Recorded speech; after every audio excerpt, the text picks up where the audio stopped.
Hello and welcome to the Ecom Gold podcast. This week we have a pretty special guest for your listening pleasure. It's Aaron from Brez, which if you're like me, you may have thought it was Brez, but it's the not translucent, it's the pearlescent cans infused with THC and lion's mane and other psychoactive ingredients that give you an edge, give you a buzz, a clean, pure, healthy high without any of the downsides that something like alcohol or smoking cannabis might bring into your life, that are unwanted side effects of having a good time. And in this show, what I really wanted to do is, we all know Nick Shackelford. If you know Nick Shackelford, he's to do with it. It's all over his Twitter. Great guy.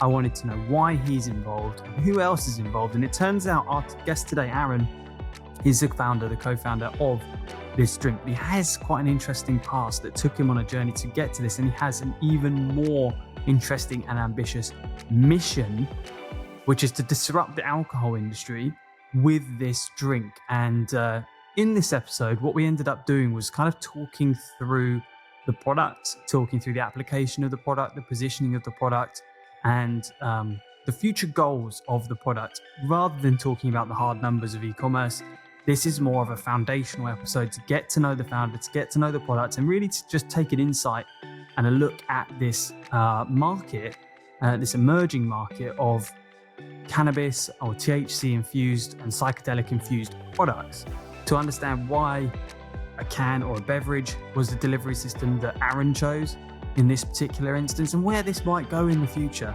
It's a really interesting episode. It's full of great answers. He's currently in Amsterdam. Take from that what you will. And it's a very chilled and mellow episode with Aaron, brought to you by two incredible software products in the e-commerce industry. One of those is SendLane. SendLane is your email, SMS, and reviews tool. Reviews are free, included with the email and SMS packages. Check them out if you haven't already. Book in a demo. Much better than Klaviyo, much more cost effective than Klaviyo, and more modern, in my opinion, than Klaviyo. Better deliverability from what I've seen. No reason not to check them out. If you haven't already, check them out. SendLane, Google it, check them out in the show notes. Also, Rewind, the app that's going to save your store should anything go wrong through human error, through software conflict. It's a button that backs up all of your order data, customer data, product data, as well as your theme and design and code. And if something was to go wrong, you can just hit that button and restore it back to its original state. It also offers a staging environment, which is an environment that allows you to make changes not on your live store. Check them, quality assurance people.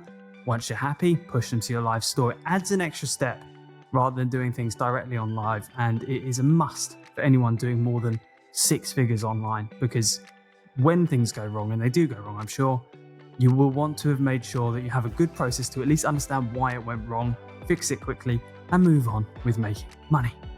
Anyway, on to today's episode with Aaron. Hope you enjoy it.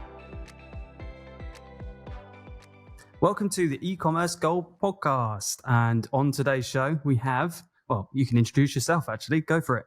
Yeah. I'm Aaron Nosbish. I am the founder of Lucid, the largest cannabis social advertising firm in the world, and Brez, a next-gen infused social tonic that we're scaling primarily through D2C.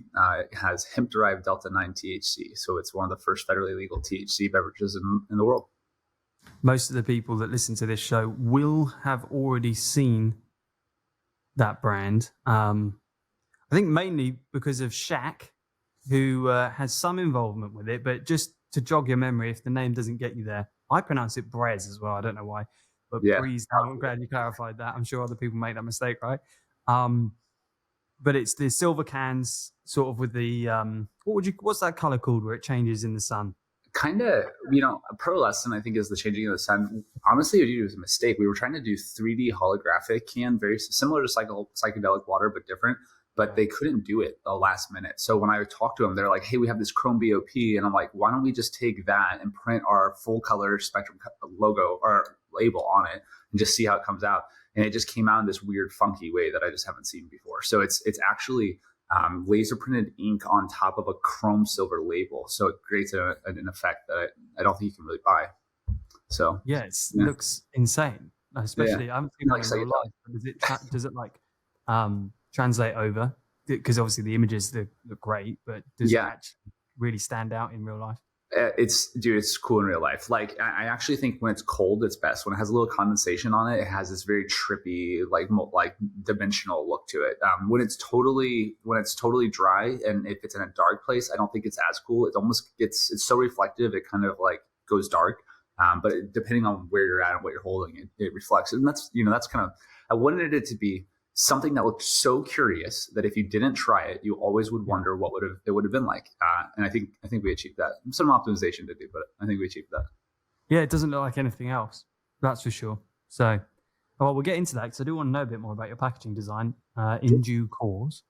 But just talk to me about the structure of the company then, because you got, like I said, Shaq, and that's where I first saw it, I think, on Twitter, one of his posts. So is he a co-founder in the business? Are you the main founder? Like, what's the actual the structure? Yeah. So the structure there is, so I founded Lucid back in, I think it would have been 2019, I guess now, or 2018. And so I brought in, we were working on these different things, and I got to this point where I was trying to advertise CBD. A little backstory there is I really cut my teeth in a company called Monk, which was a portable aromatherapy diffuser. We took vaporizer technology, took the nicotine and tobacco out of it, and put essential oils into it. And so we tried to advertise that on Meta, and they said, no, that's an e-cigarette. You can't do it. And I said, no, this is a portable aromatherapy diffuser. It does not have any nicotine nor tobacco, and you need to let us advertise it. So I wrote that to Zuckerberg. He didn't respond to my email, but the next day our ad account was unlocked, and we became the first non-vaporizer on the platform. Yeah, so it's kind of cool, right? So then that taught me, like, if you know the rules, then you can make new rules on top of the rules. Because I mean, people just made these policies up. Like they're based in something, but they're adaptable and changeable, and you can innovate upon them. So I shared that with them. They unlocked our ad account. We scaled that brand from 0 to 15 million in 3 years in annual sales. So that was crazy. I learned there that you could evolve policy. So I worked on that in CBD. I took that same like train of thought, and I thought, I really understood the policies, and I started building compliance strategies upon those policies. And I tried to advertise, and I was still getting shut down. And I realized that the only way I was going to be able to keep my ads live is if I had a high-level partner manager at Meta that could, plead my case essentially to the policy team. So who has great reps? Like, you have to spend a ton of money to have a great rep on Meta. So existing agencies with lots of spend are typically the best path, or brands that have a lot of spend. So I called Nick, and I called another friend at Power Digital and said, I have these crazy compliance strategies for CBD and hemp. Can I talk to your rep to plead my case and see if I can get these ads live? So Nick said, go ahead and let's talk to the rep and see what happens. So I talked to Nick's rep, and we pleaded our case, and they agreed with us that our ads were compliant and that what we were doing was fine. And they gave us more of a manual review to then get them approved. So we did that for Medterra, and then maybe 5 of the world's leading brands after that. And then quickly thereafter, 50 of the world's leading cannabis brands, and mostly CBD, because CBD is the main form of direct consumer cannabis available. So long story short, part of that deal was that Nick would give me access under the structured umbrella, and would become kind of a merged entity in that regard, and that he would get a piece of the company, and that he would be supporting us and as we go. And I thought, okay, cool, I'm just going to do this quick deal with this Shaq guy, who's this big name in the industry. But what really happened is he became way better of a partner than I could have ever expected. Like Nick Shaq is like one of the most grateful and generous people that I've ever met in my entire life. And I thought I was going to get a passive partner, and we got a very involved that's helped us scale from back then $30,000 to now over $350,000 monthly on average, if not more. And right before that, one of my best friends and partners he ran another agency called eScale. And I asked him when we figured this out with Nick, I was like, dude, I think this is going to be way bigger than any of us even realize.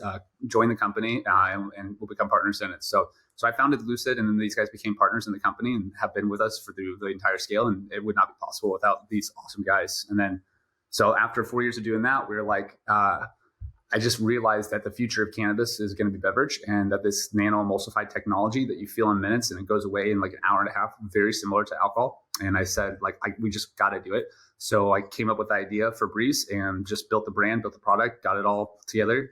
And I said, Nick and Avin, and I want you guys in it. Let's do this together. And Nick wanted to be in. He wanted to be in even further than he was in Lucid. And then same with Avin. Avin wanted to be in.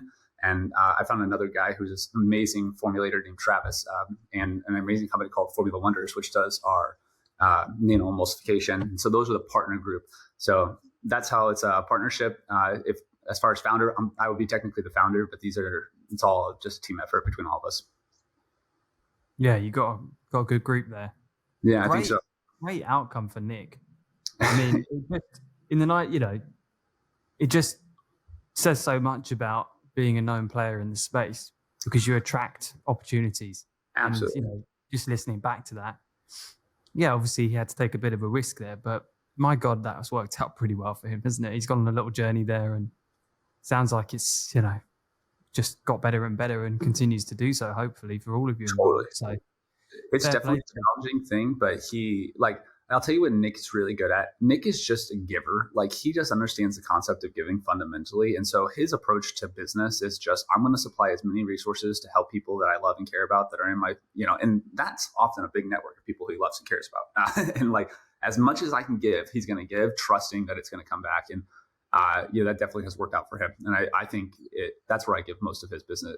He's a great media buyer. He's a great marketer. And he knows a lot about entrepreneurship, but he knows about people more than he knows about anything. And that's what I think him connecting those dots adds insane value to anyone who's around him. Yeah. And it's all reciprocated. And like you said, it becomes a melting pot. It's definitely value to that for sure. So well done, Nick. Right. That's the Nick segment over. Sing Nick phrases. No, he's a cool dude, and great to have him part of the company. So, I want to get into. Well, first, I just want to ask you, where's CBD at? Because I feel like I can't put a time frame on it, but it came in, and all anyone was talking about was CBD infused products in CPG from all different types of products. Seems to have cooled off a little bit, at least from the UK's perspective. You still see CBD infused products here and there, and I would say it's definitely quite widespread, but nowhere near as much buzz around it, or maybe I'm not paying as much attention because it was just such a new thing. But where is the CBD specifically? Where's that game gone? Is it leveled out? Totally has. And great question. So in great intuition on what's happening in the market. So what happened is cannabis has been interesting, but too far away for people. It's been stigmatized, or it's been illegal, or it's been gone through the war on drugs. So it's always been out of reach and out of touch and looked down upon or stigmatized for a long time. So people started hearing about the CBD, and then with all the benefit of cannabis without the high. And so that was something a lot of people could get bought into. And so they started supporting it. And in 2018, the Farm Bill rolled out, which legalized hemp and hemp-derived products like CBD, as long as they had below 0.3% THC by weight. So that was the law. So that came out. And when that came out, all of a sudden, CBD was generally speaking, legal product to sell on anywhere. And that was the first time that CBD became available, or cannabis became available to a direct-to-consumer or to a CPG market. There was a level of CPG in dispensaries always through medical programs and whatnot, but D2C is a new layer to that dimension. You've never been able to really ship cannabis products to my house or your house in multiple countries. So that was the hype. So we started going up. There was a lot of demand. A lot of people were interested. And so that's where the big boom came from. And people also, they expected it to work similar to D2C everywhere else, but they didn't really factor for the fact that there's going to be compliance challenges with advertising on the main platforms. And these days, a lot of new D2C CPG companies are made with Facebook ads, or some type of variation of online advertising. And so it became a challenge in that regard. So it became a big swell. A lot of people got into the space. A lot of people did really well at the beginning and made a lot of money. A lot of people were trying it. But what happened quickly is that people realized and brands realized that people were wanting cannabis light. And so they were buying these CBD products looking for a diet smoke, a light version of cannabis. And that's not actually what they were getting. They were getting maybe anxiety relief, stress relief, pain relief, many of the benefits that you get from CBD, which is an amazing cannabinoid that fits into our endocannabinoid system and does amazing work for us. But it's not going to get you this buzz that a lot of people associate with that time they smoked pot one time. And so because of that, a lot of it kind of diffused and a lot of lost a lot of its hype. And that's where we saw this reemergence of the Delta 8 space and then the Delta 9 space. And the thing with Delta 9 Delta 9 is not some new drug. Delta 9 is THC as far as we get it in any form of pot or edible you've ever had. It's always Delta 9 tetrahydrocannabinol. And so that's essentially what happened. The CBD market got kind of compressed. A lot of people got into the space. Companies started to decline because the demand started to go down because people were really looking for something more effective. Then this new hemp-derived THC and Delta 8 space came to be. And that's where it's now blowing up. So I think that we are on the decline of CBD. I don't think that that's going to be forever because there's always going to be a market for non-psychoactive cannabis. Yet I do think that we're in the contracting part of that trend right now, not the expanding. And that where the expansion is actually happening is hemp-derived THC. And then people have no clue how big this game really is. Like, I am sleeping on it, and I'm more aware of it probably than any one in the space right now. And this is legal THC. Like, this is federally legal THC, meaning that even if the state had different regulations on it, on a federal level, this product is legal across all of America. It means that you can make and ship Delta 9, hemp-derived Delta 9 THC products below 0.3% THC by weight. You can make those and ship those anywhere. To put that in comparison or perspective, in Florida, the initial licenses cost around $15 million to sell weed. And that was, you have to have a fully vertically integrated system. You have to have a family member who owned a farm for however many years before this. And it was just all these, hoops and loops you have to jump through. And then all of a sudden, we've now legalized THC by accident, kind of.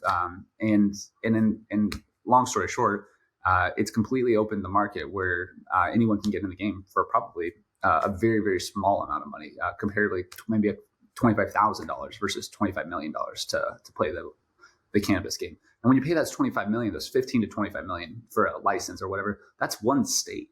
Like, you're not even getting to be able to sell your product all over. You have got access to sell it in Florida or wherever. That's why this is a much bigger game than people realize, and they'll start seeing hemp-derived THC products everywhere. It will completely saturate, I think, the market in a very near future. There's already many other beverages in the space. And we weren't necessarily the first. We just did it better. But there's a lot of there will be a lot of players in the space sooner or later. And is it the same stuff that one might smoke in a joint traditionally? Dude, it's exactly the same stuff. So there's how that works is there's cannabis. This is the plant. And then hemp. Cannabis. And then there's sativa and indica, you've probably heard of. And there's another one actually called Rudalis is like a Russian ditchweed, they say. There's some new studies happening in Amsterdam that's interesting about it, but most people are not aware of that one. So cannabis, high THC, sativa, and indica is what we call marijuana. That's like what we're smoking when you buy a joint, when you buy it off the street or at a dispensary or at a medical shop, wherever. But cannabis, sativa, with below 0.3% THC by weight is considered hemp. And so that's just a classification of cannabis. And that's where a lot of people get confused. It's not this separate plant. It's a classification of the same plant. And because of that, it's the cannabinoids inside of it are the exact same ones in all the other variations. And they're just in different concentration levels. And so long story short, it's the same THC that you're getting in any joint you've ever smoked is what's in Brez. It just comes from hemp, and that's what makes it federally legal. And here's the thing, dude, like that's in the US. All the other laws are written around in other countries were based on US laws. So my theory is that this was not just the legalization of cannabis in America. This is probably also the legalization of THC in UK and in Spain and in Amsterdam and Germany and probably Italy, potentially France.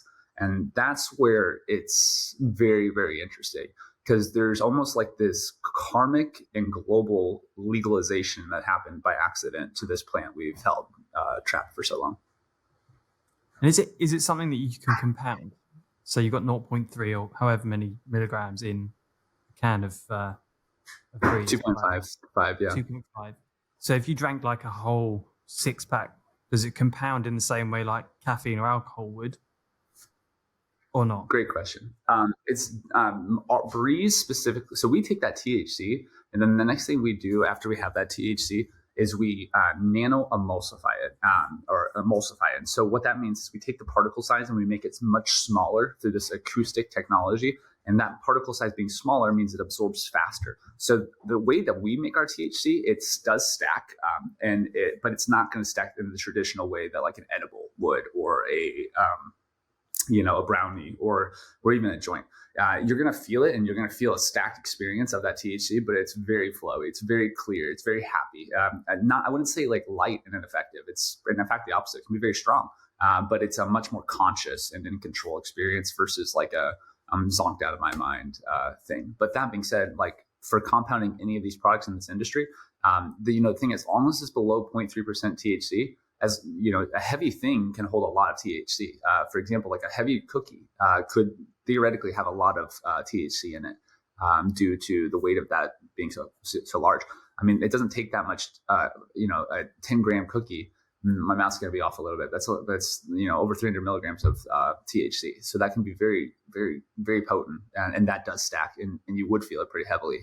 And so, yeah, long story short, it does stack. It's similar, but I'd say it's more conscious, and you definitely don't get that like poison, like intoxicated feeling is what I would say. Like there's a deliriousness that comes from alcohol that you can kind of tell you've done something to your body.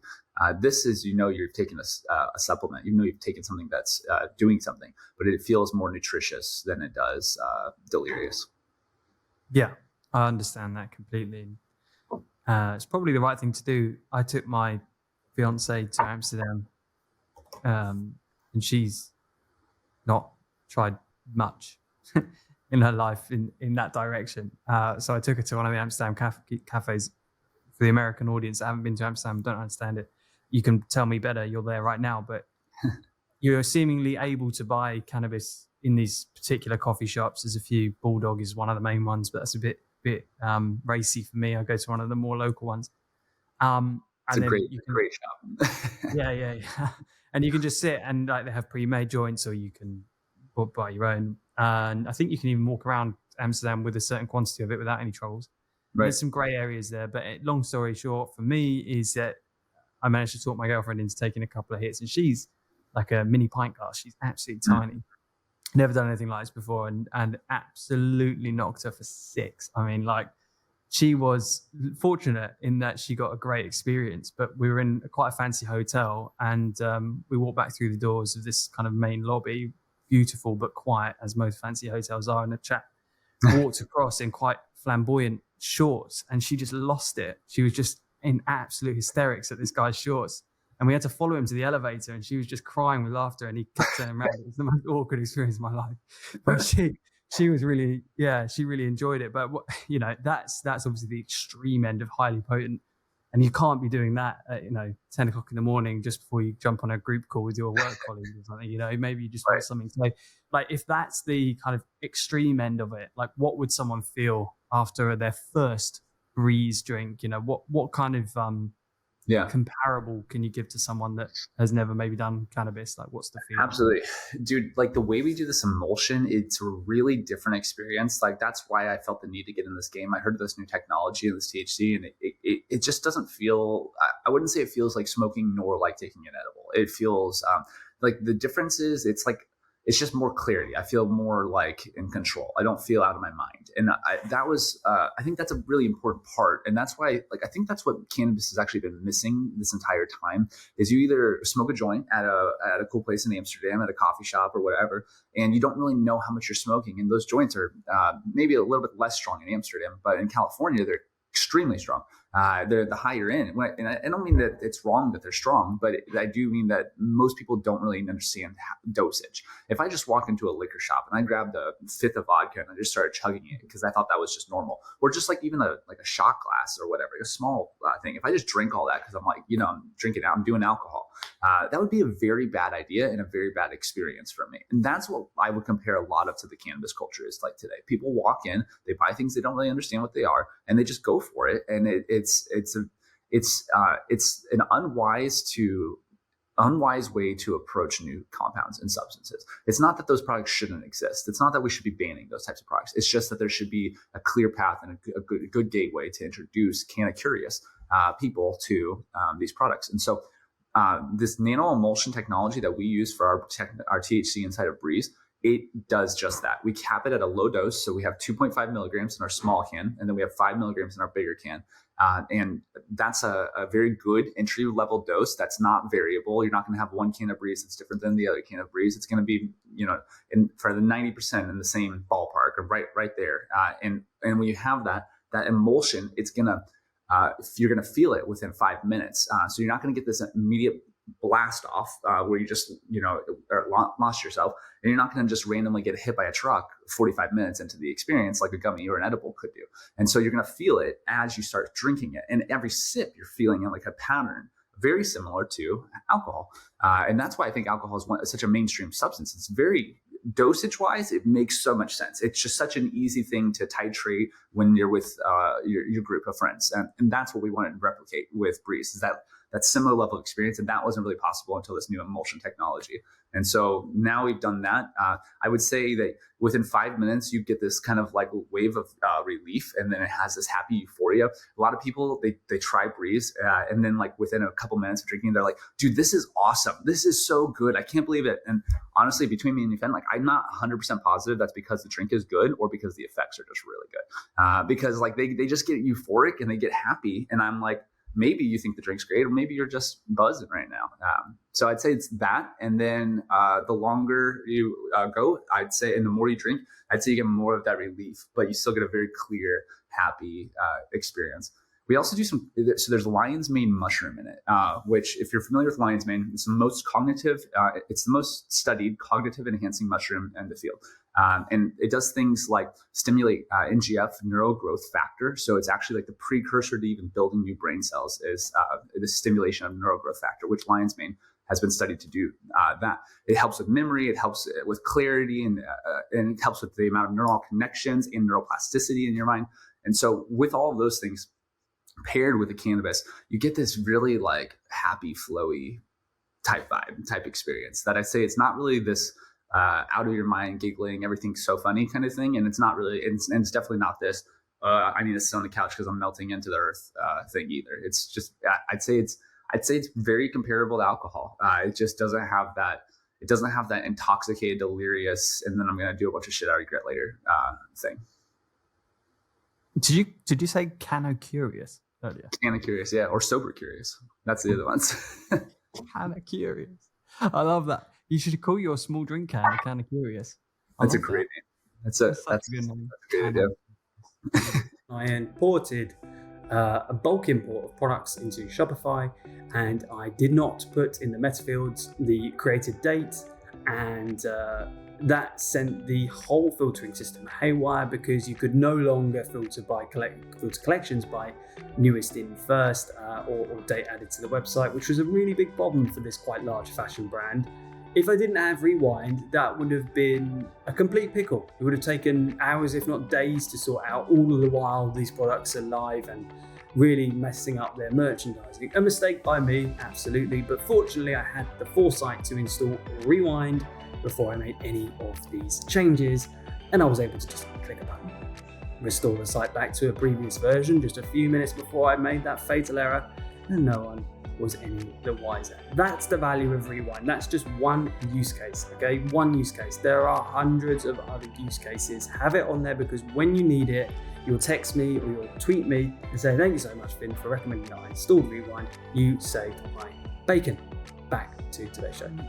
Nice. So it's your long-term play that like you'll eventually have a super strong can. Like if weed and THC keeps continuing on the trajectory of legalization, you will become a cleaner way to take harder marijuana rather than smoking it or eating it, potentially. Is that on your roadmap?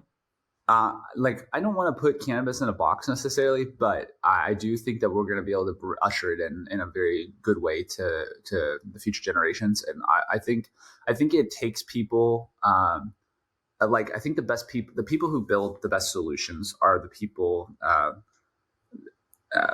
when the people who want the product themselves are the ones who build the product themselves. Like that's the people who get it firsthand. And I think that I want this product. I understand what this product does. I understand what the level of importance for society that a product in this category needs.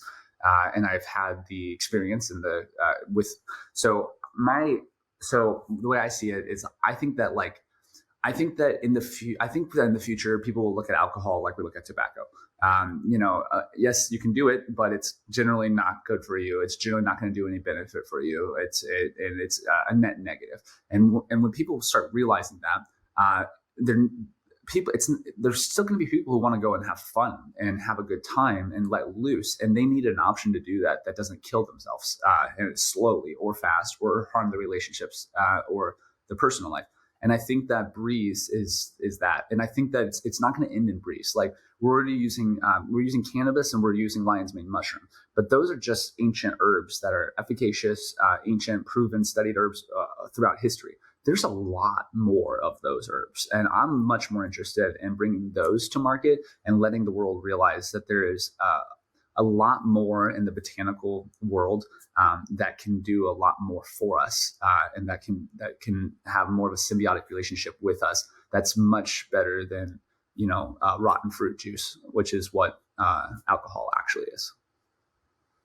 Yeah, you see it as well I see it with the younger generations. Their mindset has shifted from what my generation was, which was alcoholic, sugary pop drinks in the park from age 14 to, well, I'd like to say 16, but I probably still drank sugary alcohol until early 20s. And then, binge drinking your early 20s. It's a lot more of a clean culture now. Seeing a lot less drinking. I'm sure it still exists, but it's not as widespread, same as smoking. And then the other point is people don't necessarily want to smoke weed or in my circles because of the tobacco compound element in the joint. And they don't want to smoke a blunt because they don't, they just want to have a couple of it, Friday evening instead of having a glass of wine or something like that. So what are your alternate delivery methods of harder cannabis? Well, I'm not 100% sure. I've seen Dan Bilzerian use that sticky honey stuff. I don't know what that is, but it seems like quite a contraption, and you still got to do a kind of bong thing, which is, not for everyone. So, there's so much going for you in that side of things, but bringing it back down to today, how do you go about actually getting this drink together? You said you've got some technology going on where you're making these kind of microparticles and suspending them in a drink, I guess, to be able to be consumed. But there must be quite a lot of complexities going on with these kinds of ingredients and with the amounts and the regulation. So just walk us through how it's been bringing this product to market. Absolutely. I'll say in the last point, just something you might find interesting. So Brez is B-R-E-Z. That's also short for breathe easy. B-R-E-Z, breathe easy. And to that point, like not everyone wants to smoke their pot, and like grandma doesn't. That's for sure. Like she just wants something she can sip on at the pool party, And so I do think it's going to be beverage. There will be options, whether Brez or others, for stronger variations of pot, but and cannabis. But it's going to. The goal is that capitalistic innovation leads to more people-centric products, and the less regulation, that there's more innovation in the free market that allows for players like me to create the products like we're creating. And I think that's where it goes. Okay, so how do we make the product? Dude, I just got lucky. Honestly, and I know people like. I think luck favors the bold, and I think luck favors, experience. But I still think it's luck. You just got to be at the right place at the right time. And so how this happened is I was flying back on an airplane from a Lucid retreat, and I had this idea while we were on this airplane for this cannabis beverage. I'm like, there's other amazing brands like Aplos and Can in the space that were doing really cool things in their own right, but I had this other vision for it.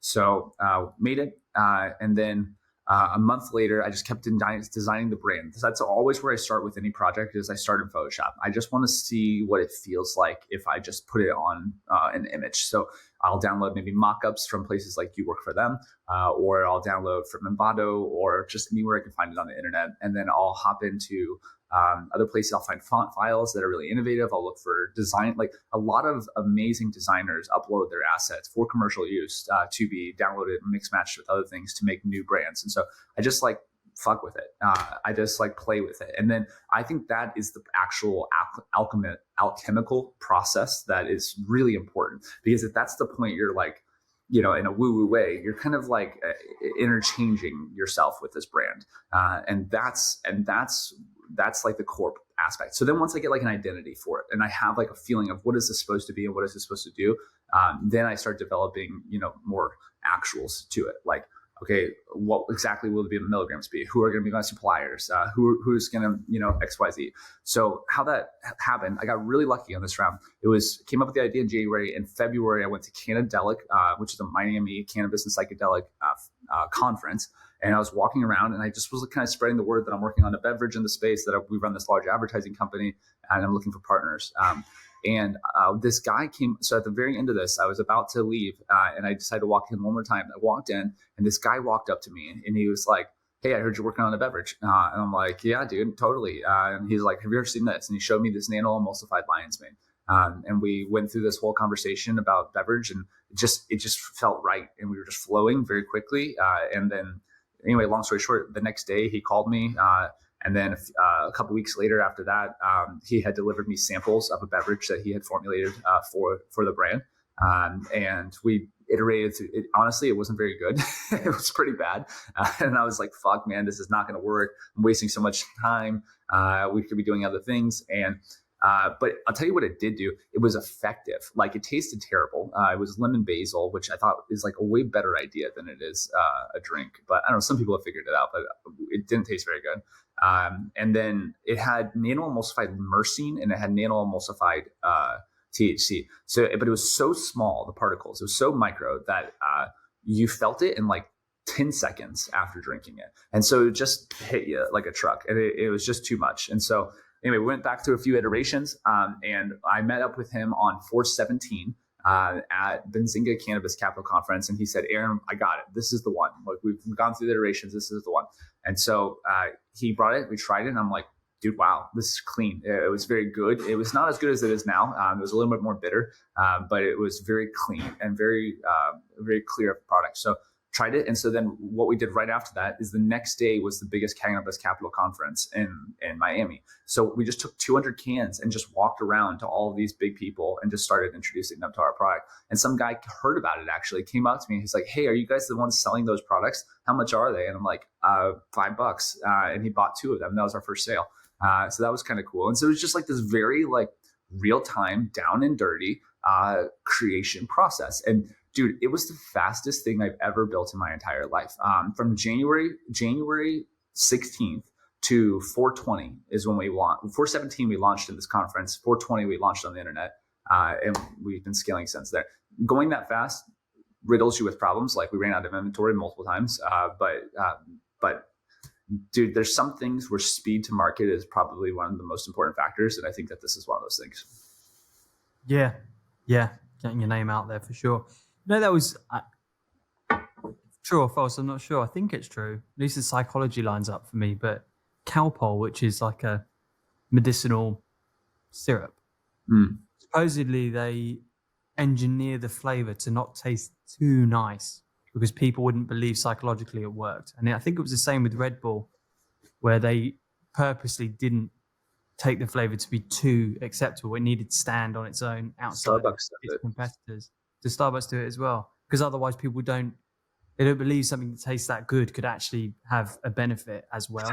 Absolutely. It's that. And it's also like, edge gets like affinity. Like, it's like, you need things that stick out on people. Like, dude, like, you have a different vibe than other people that I know. And it like, that's Finn. Like, that's his brand. That's his vibe. That's my feedback loop. And the way you ask questions is very intuitive and intelligent. Like, it's defining of you. And so I think there's 2 things. One is, you got to do something that it has a taste different than other people have had before. So Starbucks, they overcook their beans. They just roast them a little bit longer and it burns them a little bit. Or at least this is what I've heard. And that's why all of their coffee has a distinct flavor to it. And then everyone's like that. Like, all these different brands, they all do these little things. So for Brez, like, I wanted it to taste clean and refreshing. I wanted to, like, alcohol feels dehydrating and it feels like heavy. I wanted it to feel the opposite, hydrating and refreshing. So that was the first goal. And then the second, and so that's, we have lemons, a lot of water. It's like 80% water. There's a lot of water in the product. Agave, which is like this very, it's flavorful, but it's light of a taste. And then the elderflower is bright. And so we put those in it to give it this effect, or to give this happy, clear taste. But then also the emulsion from the cannabis, because the particle size is so small, it absorbs on your tongue more than other things do. And that's why you get, there's a bitterness to Brez at the end of it. And what's at first I was like, oh, concerned people might be offended by this bitterness, but then we realized, like, no, man, like, this is actually our trade secret. The fact that this has that distinct taste, which is almost a experience as much as it is a taste on the palate. It's not easy. It's not easy to replicate. It's not what most taste like. And because of that, you get this feedback loop. If you start drinking a Brez, the taste starts invoking the feeling on like a psychological level for you.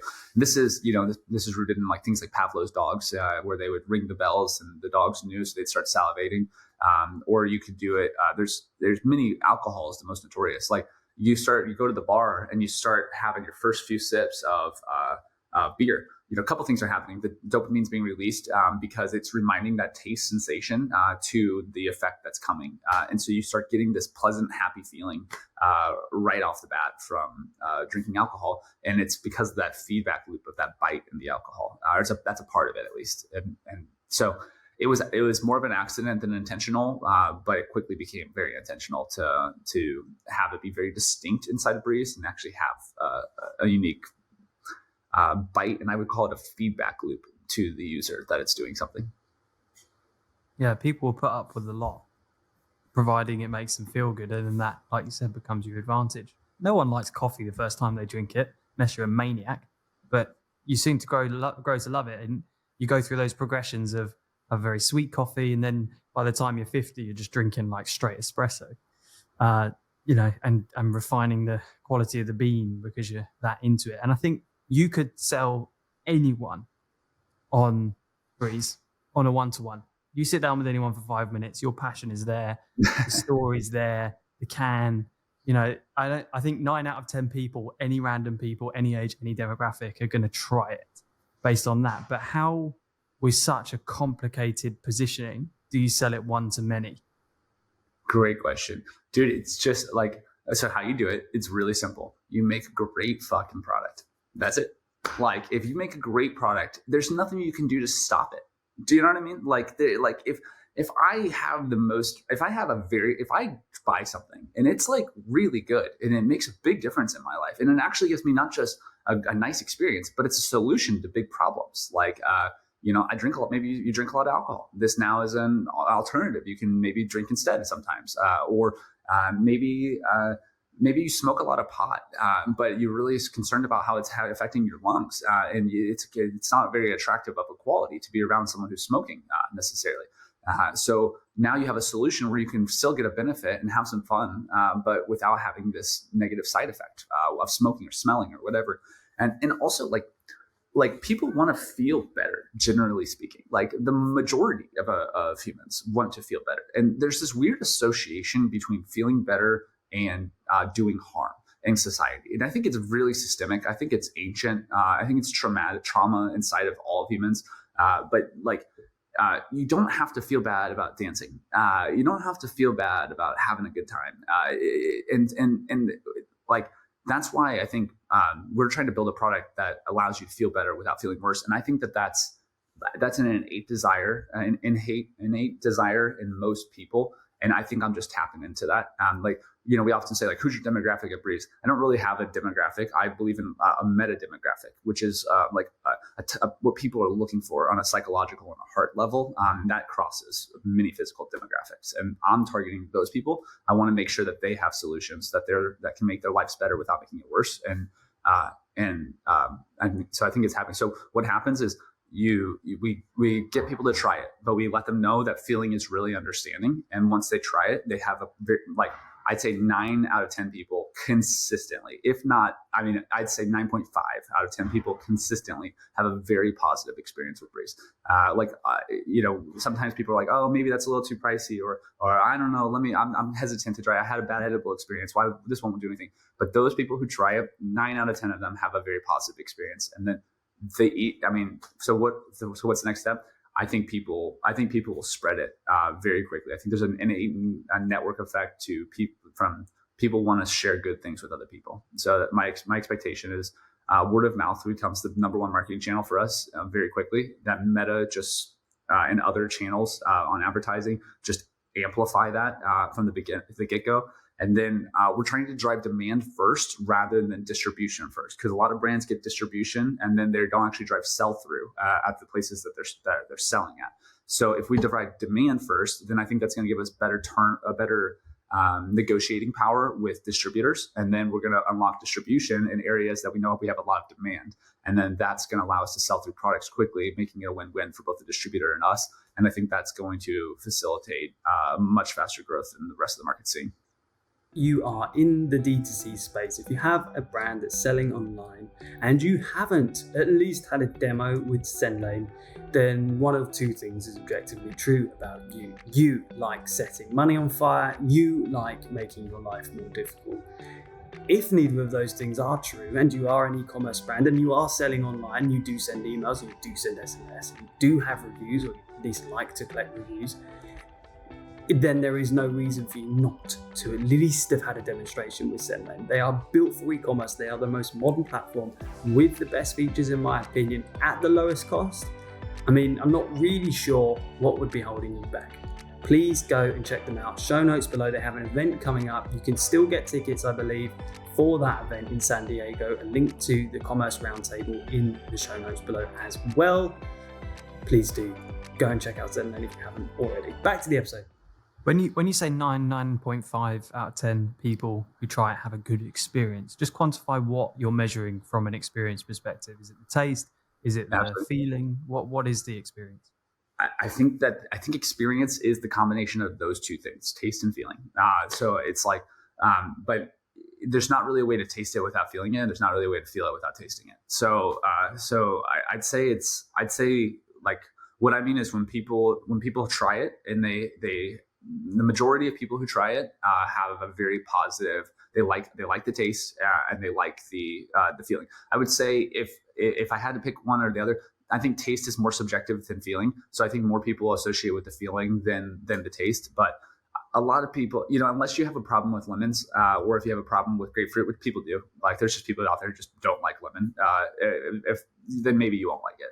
But if you're not like against lemon or grapefruit, it's really refreshing. And I'll tell you, here's the secret, Finn.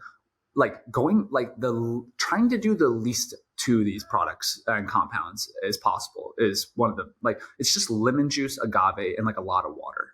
It's like the core aspects of this beverage. And because of that, it tastes natural and refreshing and hydrating and good for you.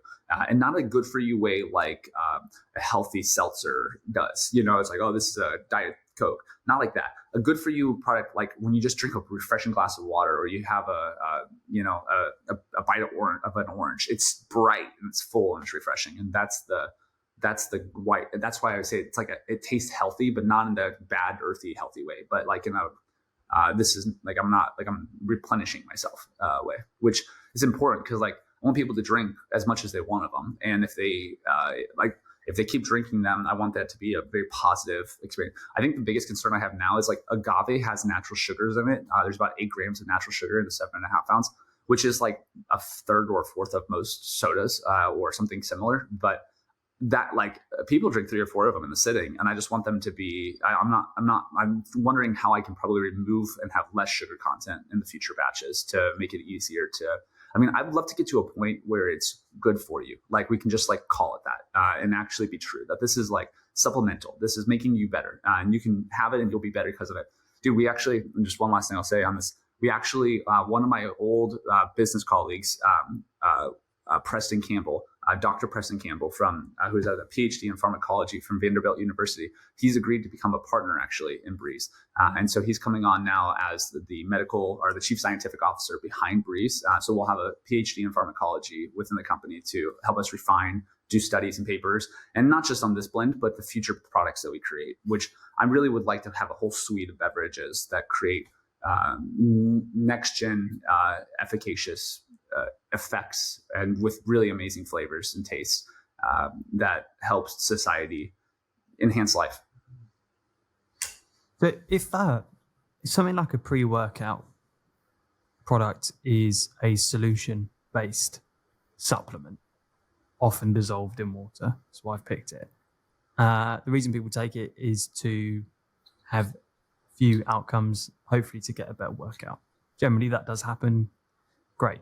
If alcohol is a solution-based beverage, people take it, gives them an outcome. Are you a solution-based beverage? Are you a taste-based beverage, like you grab a Coca-Cola or a can of Sprite or something? Where do you sit on that kind of timeline? It's not timeline, is it? That line? For sure. Are you more of a solution-based or are you more of a taste-based? Solution, 100%. Yeah, solution. Because I think taste-based beverages are like taste-based. Like I think it's all solution. I really do. Because I think why do I go to a healthy soda? Because I want the taste of a soda, but I want the benefit of a healthy drink. So that is a solution in itself. So I think that most of the taste drinks on the market are to solve that problem. But for us, I want to be able to solve that problem of taste, but I also want to be able to. I want people to be able to go to Brez because they want to feel happy. I want people to go to Brez. I would love to have an active version of Brez that you take before you. It's similar to a pre-workout minus all the bullshit, just like a functional beverage that you take before you go to the gym, or one that you have whenever you go to sleep, right? Like you have sleepy time tea or like a lavender tea. What if instead there was a ready to drink beverage that was kind of like a wine me down type drink that has, so I want to have. I'm more interested in solutions because I think on a meta level, I think people are always looking for solutions. And I think if you can create that, and that's why it's so important that we do it in a good for you manner, because I would love to have a suite of products that people can use throughout their weeks, throughout their days that do different things for them or help them and assist them in different ways, depending on what their outcome and their goal is. So this first version, who is it aimed at? And what are you solving for them? Great question. I would say that it's those looking to feel better without feeling worse. If I had to put it in one word, I would just call it fun. Like it's just a fun drink. It feels cool, feels fun, feels happy, feels flowy. It's not like a productivity drink necessarily. I wouldn't necessarily say it's like the best thing to have at 10 a.m. But I do think it's very fun. And a lot of cannabis products make you sit back and zone out. This does not do that. And a lot of alcohol products make you, throw up your words and say a bunch of nonsense. And this doesn't do that either. So it's this different euphoric, happy, clear effect. I think it's just fun. And that accomplishes the most important goal, which is solutions are on a highest level. What we're doing, we say our mission at Brez is to reduce human suffering and maximize human potential. And so I think that this drink reduces suffering by giving people an alternative that helps them feel better without feeling worse and maximizes potential, because when you take away the oppression from people, you really allow them to live into their fullest potential. And I think that's what I think Brez is. I know that's pretty meta, but that's what I think we're doing here, is helping reduce suffering and maximize people's potential. And man, when that happens, I think it just creates more love in the world. And that's the angle. So why did you choose a can as your delivery system? But the loaded part of that question is, I'm thinking about alcohol as a comparison. So you obviously have beer cans and you have pre-mixed drinks in cans, and that works for a grab and go type situation. So I guess maybe you were thinking about that as a similar way to deliver your solution as kind of a grab and go, easy consumption.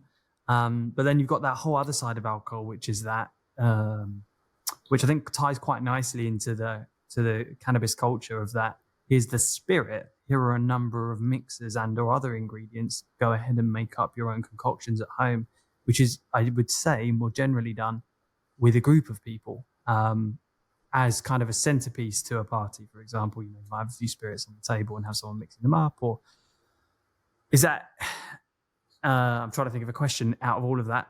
But basically the question is, why did you go with cans? And is there ever an evolution where you allow people to start creating their own beverages with your ingredients and solution as the base, and then they're kind of cherry on top with whatever they mix it with? Dude, you're so intuitive. That's where we're going. Exactly. So, this is a thin podcast. This is a world release, but we are working on new products very quickly. One is an additive that you could put into any of your drinks, and this is not a good example. This is an herb product that I use. This is not Brez, but the fact this is just a tincture, and that's what most people associate. But if you were able to take this anywhere that you go and make Brez wherever you go, that would be the ultimate short-term product, because that's going to allow the shareability of it. Like, I can't really take a 6-pack or a 12-pack on a plane very easily today, for example, but you could with a portable Brez. So we're working on we call it a bitters product that's going to be able to be added to any drink and added to any bar that makes drinks, like any bitter product would. And then they're going to, that one adaptation should allow us to penetrate the existing ecosystem of alcohol, because that allows us to be put in every bar. And then from there, I think I'm very interested in liquor bottles as well. Like, the thing about it is, like, to change culture, you have to match it and then evolve it. That's how it works. Like, there's no way to do it otherwise. Like, you change, like, you become friends and then you influence each other's ideas.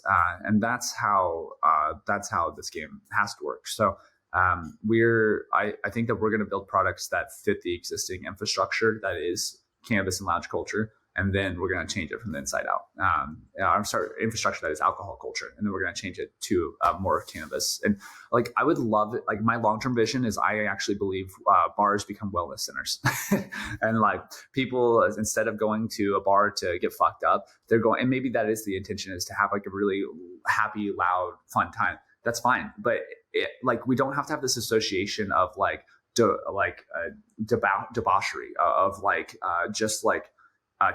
hurting ourselves. Instead, if lounge culture and like bar culture was fun and felt more like you could feel good about going into it, wouldn't that be sick? And like, that's where I think this goes. I think there's going to be an evolution, and people are no longer going to want to go to the bar to get fucked up to throw into some gross, crummy bathroom.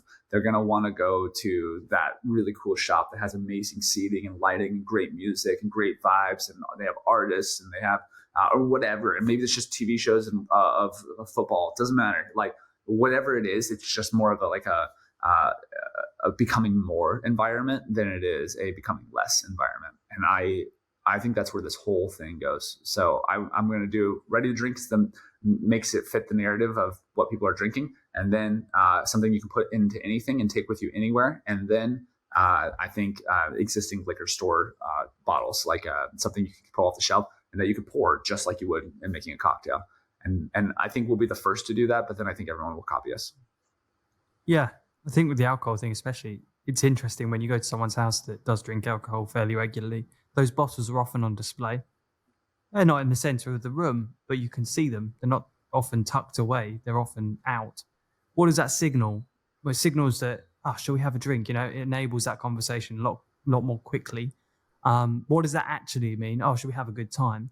I love your concept of that, the bar concept. I think with alcohol specifically, a bar works because the alcohol is the main event and the supporting event, i.e., you drink, go out of your mind, and then you end up doing stupid shit because there isn't anything else to do other than drink more. And you think about a bar. What is there? There's seats in a bar and maybe a dance floor. Great. But if you would do what I do with my friends, is we have a supplementary activity, whether it's poker, Perudo, there's something else going on that is the entertainment. And sideline to that, some of them drink. I personally don't drink, some of them drink. used to smoke. I used to smoke weed as well, and that was great, and that was a perfect evening for that sort of thing. And I think that's much more the culture moving forwards, like you said. So it's, can you combine the two? But I do think there has to be a supplementary thing for people like introverts like me. A dance floor is like my worst nightmare. I don't want to go to a club if I was downing shots of vodka, which I haven't done for years, and I haven't been to a club for years. But if someone invited me to a cards room and said, "Hey, we're gonna just mix up some Brez and shoot some cards, for a Friday night for 4 hours," I'm there. I'm there every single day of the week. Well, dude, and on that point, like, it's actually, there's a weird association to the level of activities you can do with alcohol, because like it inhibits you. You lose the ability to do as much. So like sitting on a bar stool and staying still and drinking until you can't stand up anymore is a lot of what people do. So I think there will be all of the existing alcohol activities. Brez is a great solution. Take Brez golfing. Nick's always golfing with Brez. That's kind of his go-to. So there's always. It doesn't help his game. I'm not sure, dude. I don't know. That lion's mane might help you focus a little bit. I think all the existing activities where people usually drink will be now Brez will be accepted there. But I also think it's going to open up a whole range of other activities you wouldn't necessarily do. I think creative activities, or things like even I was going windsurfing and kite surfing the other day and had some Brez. I'm going to go for a walk and go to dinner and go bounce around and go play in a playground. I don't know. Just like it's a much more happy and flowy and enabling of a drink to let you do what you would normally want to do. So I think that's kind of where this culture evolves to. Is like, it's not actually, dude, for people who are non-drinkers, they'll get this. For drinkers, you don't realize this until you stop drinking. But if you walk by a bar and when you don't drink and you just see a bunch of guys and girls all crammed into the same room for some shitty drinks, sitting over poor seating and sticky, dirty environments, it's so obviously not a good idea to be there. So it's like you don't want to be involved in that. So then why do people want to be involved in that? It's this addictive poison that is alcohol.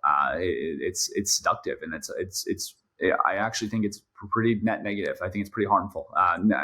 Yes, maybe it's fun. I'm not saying it's not, but it comes with a great cost, I think, and in different timelines for different people on that cost. But I guess my point is I think that the evolution of drinking and recreational culture is much more fun than alcohol looks right now. I think people are not going to be going around just to sit. There will definitely be lounge cultures of like people centering around maybe something like Brez, but I do think it's going to be less of that. It's going to be more of like focused around being on in a lounge with your friends, listening to good music and watching the soccer game. Like, that's what I think it's going to be more focused around. And Brez is just an additive to that makes it a more enhanced and more positive experience.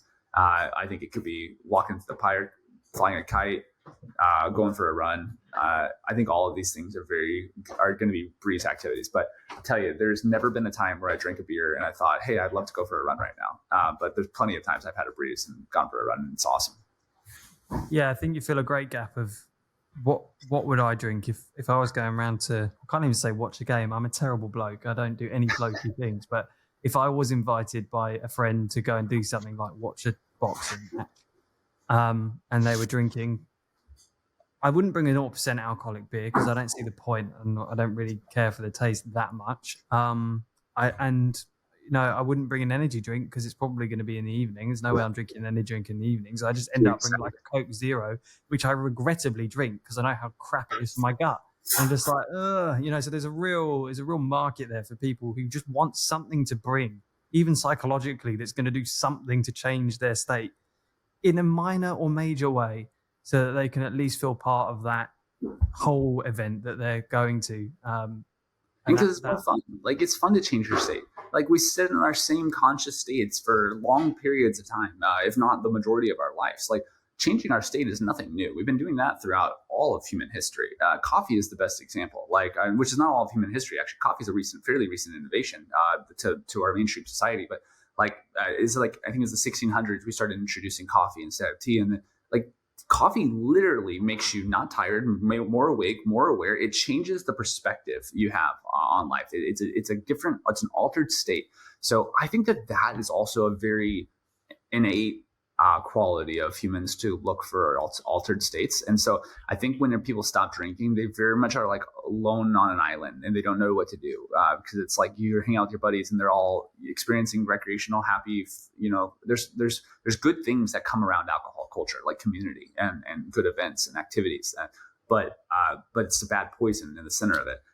So people still want to be involved in that. And I think that Brez gives them a solution to do that. And it's not going to be just Brez, but I do think that Brez is an example. I mean, I think Brez has the potential to be the biggest beverage in the entire world, not in an egotistical way. I just actually think that this is where the world goes. But Brez definitely won't be the only. There will be many amazing products. There already is many amazing products on the market.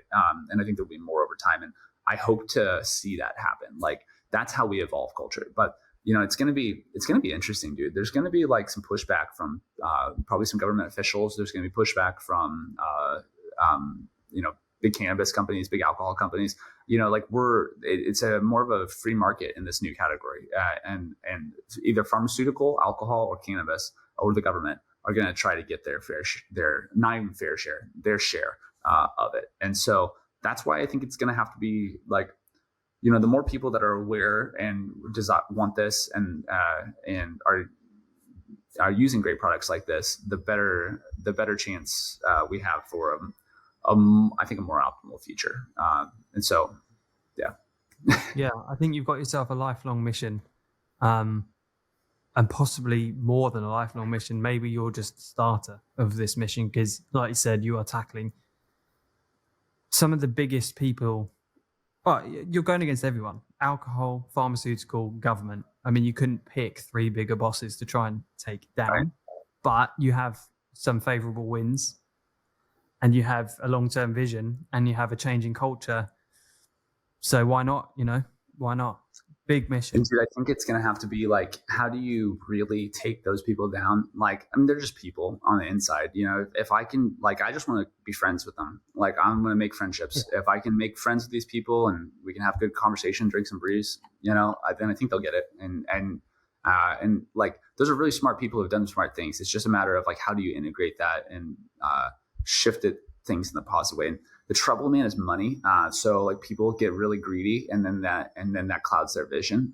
And so I'm hopeful that my partners and my family around me and the people around us, as Brez continues to grow, that it keeps us from having a clouded vision with the cash, but stays focused on the bigger mission of driving impact, reducing suffering, and maximizing human potential, which I think is something, no matter who you are, big pharma, alcohol, cannabis, government, I actually think the people behind those things actually want that. And so if I can connect with that soul levelness of them, I think that will be, I think that's how David beats Goliath. Yeah. Don't watch the Oxycontin documentary on Netflix. That might change your opinion of some pharmaceutical companies. But Tesla is the shining light, really, isn't it? In what they did with electric vehicles and how they managed to move that industry forward. He has quite a lot of money behind him, but there are examples for sure. I feel like this episode has been a great introduction to you and the brand that everyone has seen, but maybe doesn't understand the mission in its entirety. We haven't done a lot on e-commerce. Maybe we can save that for another day and catch up again. I've just enjoyed getting to know you and the product, man. I think it's awesome, and I'm rooting for you guys because I'm your target market. I'm exactly who you're aiming this at. So, yeah. I appreciate that big time, man. This has been awesome. Your podcast is my favorite podcast I've ever been on. You're fucking so intuitive and so clear and so intelligent, and I'm grateful to be here, and I'd be honored to come back anytime. So thanks for having me, man. Appreciate it. Cool. Go and explore the joys and wonders of Amsterdam. I'll be back next year, so maybe we can hook up in the dam and you can show me around some of the Pineapple Express. I know the best coffee shops. I got the best friends here. I'll show you around for sure. It's an awesome place. We did the canal tour. We did the whole like tourist thing. It was brilliant. We love that place. There's some really cool people there. So we'll definitely be back. All right, man. Let's end it there. Thank you so much. Last thing, where can people get you, and where is the best place for them to buy should they wish to try your treats? Absolutely. So find me at Aaron J. Nospish. It's somewhere on the screen. At Aaron J. Nospish, Twitter, Instagram, wherever, LinkedIn. But for Brez, drinkbrez.com. Brez is BREZ. So BREZ.com. And it's federally legal, and we're shipping all over. So feel free to order from wherever you're at, and we'll get it out the door very quickly. We're just about to sell out of our current batch, and the next batch will be ready on October 15th. So get in while you can. What a fantastic product. What an interesting chap.